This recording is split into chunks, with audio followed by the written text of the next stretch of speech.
Hey everybody, it is Scott Brown here with day 21, up to day 21 already, of Darren LaCroix's 90-day Facebook Live Challenge.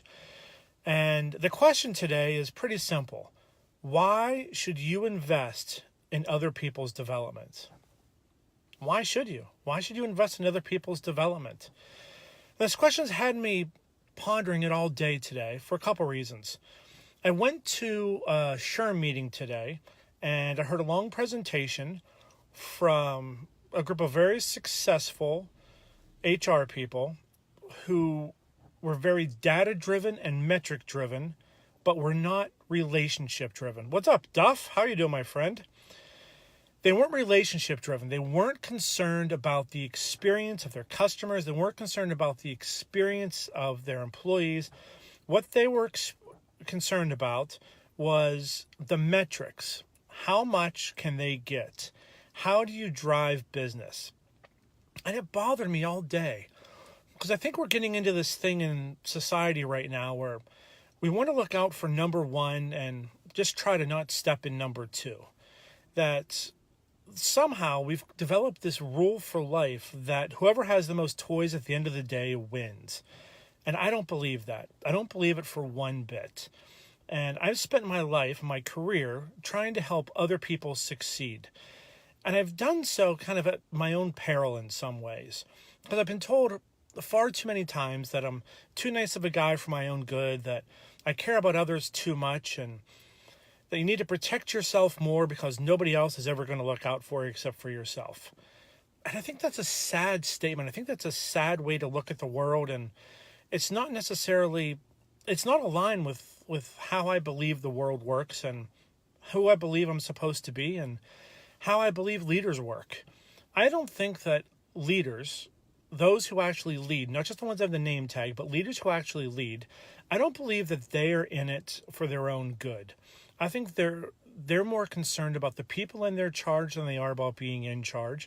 I think they're more concerned about the direction of the organization and the attainment of global goals on a macro level for the organization and also on a micro level for the person than they are about their own self-attainment.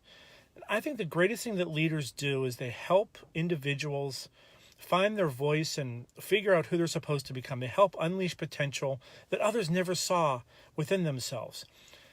And we all have that ability within ourselves to be able to do that. Because if we go through life and all we think about is, at the end of the day, I'm going to acquire as much as I possibly can, and then whoever has the most toys wins. To me, that's just the wrong game. It's just the wrong game. And if I have to play a different game, that's okay. I guess the best way to put it is I don't think nice guys finish last. I think nice guys are just playing a different game. That we're playing a game that's more based upon who can we help, and along the way, we know that by helping others, that by teaching, that by educating, that by investing in others, we're actually investing in ourselves and in our own growth and our organization's growth and our team's growth, that we're getting as much out of it as what we put into it for others. And I'll tell you, one of the most rewarding things that I've ever done is I spent about 6 or 8 years coaching baseball with Duff, who's watching this right now.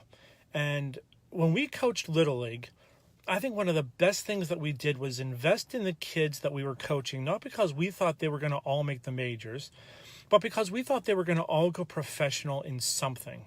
And we wanted to try to help those individuals that were going professional in something to go professional in something that was going to benefit society as a whole. And we wanted to help. We wanted to help form the lives of the next generation. We wanted to help try to shape the future of other people, of the next generation of kids. And if they got great at baseball, fantastic. If they didn't, oh well, we help them along the way. And that same mindset should carry over to most everything that we do in life. It should help carry over to where we lead, how we help, who we help, and when we help.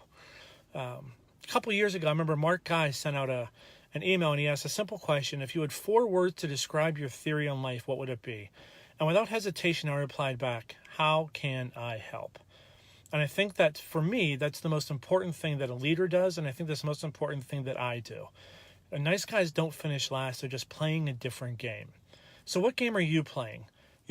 You're going to go on somebody, that you're going to invest in somebody so they can get better, so you can get better, or are you going to do something selfish and just invest in yourself? This whole thing that we're trying to do, whether it be as a speaker, whether it be as whatever business you happen to be in, we're all doing it when we affect other people. And how you affect other people matters. So if you can go on, you can do something and you can help somebody, then in my mind, you've won. And at the end of my life, I hope to look back, and I don't care what I've accumulated, but I want to know who I've helped and who I've touched, whose lives I've made better because I was part of their lives. And I hope that number's great. I hope to be loved, not because of what I had, but because of what I did. And I think those two things, unfortunately, get confused too often.